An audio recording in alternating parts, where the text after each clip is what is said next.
الرحمن الرحيم. اليوم نتعلم سوا طريقة تحضير عجينة خاصة للفطاير.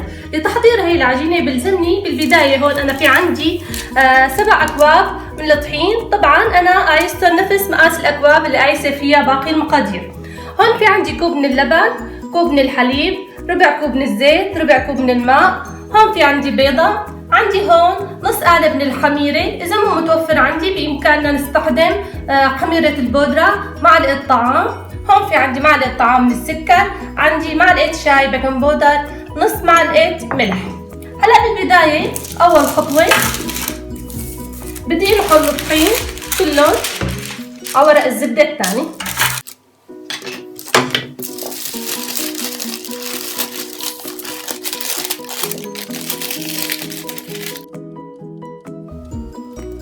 هلا خلصت هاي المرحلة. طبعا هاي المرحلة كتير مهمة لنجاح العجينة تبعنا.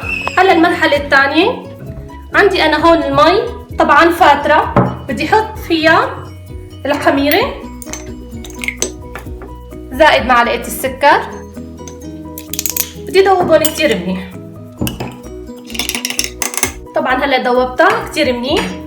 في ملاحظة حابة أقولها، كتير مهم الحليب واللبن يكونوا بدرجة حرارة المكان، كونوا طلعتهم قبل بوقت.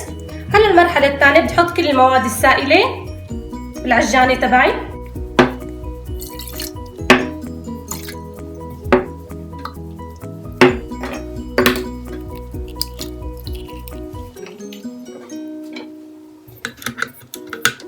هلا بدي اضربهم شوي.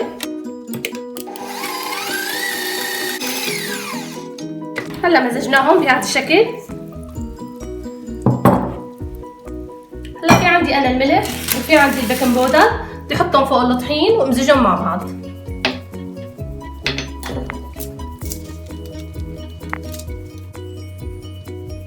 هلا بعد ما مزجتهم هيك كتير منيح بدي احطهم بالعجانة على مراحل، على 3 مراحل بدي احطهم، يعني الكمية كبيرة.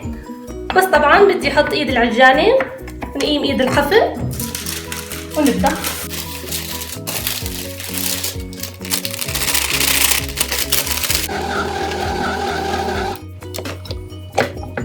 هلا خلصت العجينة تبعنا مثل ما شايفين، صارت قطعة واحدة.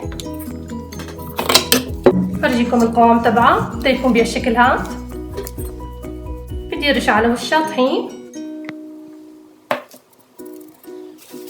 بعدين نحط لها نايلون.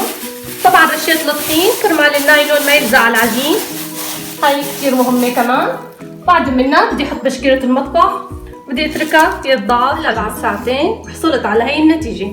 هلا انا بدي رش هون طحين وارجع اعجنها بايدي كرمال تطلع الهواء، وبعدين بكون جاهزة للاستخدام.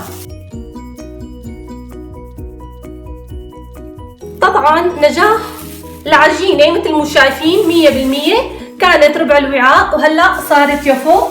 وفي شيء بنستخدمه كمان، بنحط اصبعتنا هيك، اذا ما رجعت ارتفعت يفوق دليل على انه ناجحة. بس طبعا اكيد العجينة تبعي ناجحة كونه بهالارتفاع هاد.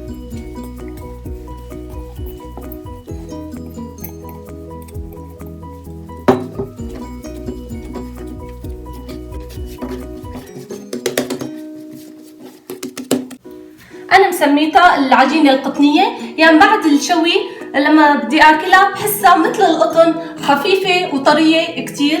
انا بستخدمها طبعا يا جميع انواع الفطاير، بستخدمها يا المناقيش، بستخدمها يا الصفيحة ويا لحم بعجين. بتمنى تكون عجبتكم وتعتمدوها كعجينة. واذا حبيتوا الفيديو مثل العادة لا تنسوا تعملوا له لايك وتشتركوا بالقناة تبعي كرمال كل شي جديد الي يوصلكم.